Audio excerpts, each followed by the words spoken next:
प्रणाम मित्रों। तो चलिए हम लोग संध्या के बाद कविता के चौथे पद को पढ़ते हैं। माली की मड़ई से उठ नभ के नीचे नभ सी धूमाली, मंद पवन में तिरती नीली रेशम की सी उजली जाली। बत्ती जला दुकानों में बैठे सब कस्बे के व्यापारी, मौन मंद आभा में हीम की ऊँग रही लंबी अंधियारी। धुआं अधिक देती है टीन की ढबरी, कम करती उजियाला। मन से गढ़ अवसाद श्रांति, आंखों के आगे बुनती जाला। छोटी सी बस्ती के भीतर लेन देन के थोते सपने, दीपक के मंडल में मिलकर मंडराते घिर सुख दुख अपने।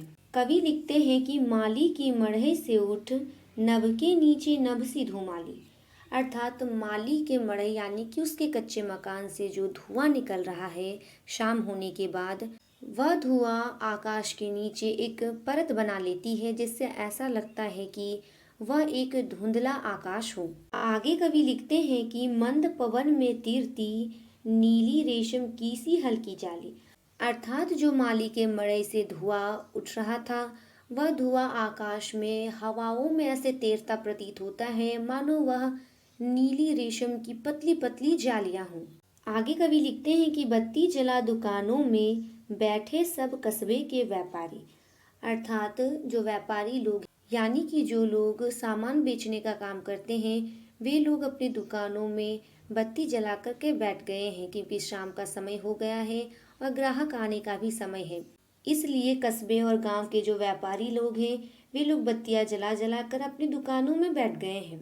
आगे कवि लिखते हैं, मौन मंद आभा में हीम की ऊँग रही लंबी अंधियारी, अर्थात इस कम प्रकाश यानी कि मूक प्रकाश की चमक में सर्द की जो रात है वह बर्फ सी ऊँगती जान पड़ती है।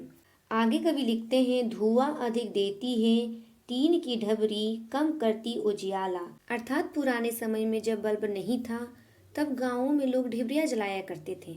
तो कवि कहते हैं कि जो टीन की ढिबरी है वह धुआं बहुत अधिक देती है परंतु उससे प्रकाश बहुत ही कम आता है, अर्थात उसे रोशनी ज़्यादा नहीं होती है।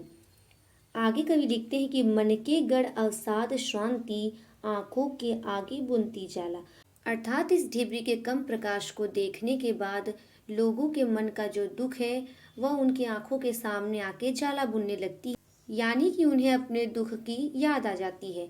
जैसे कि इसमें कम प्रकाश है उसी प्रकार वे सोचने लगते हैं कि उनके भी जीवन में प्रकाश की कमी है, उनके भी जीवन में साधनों की कमी है।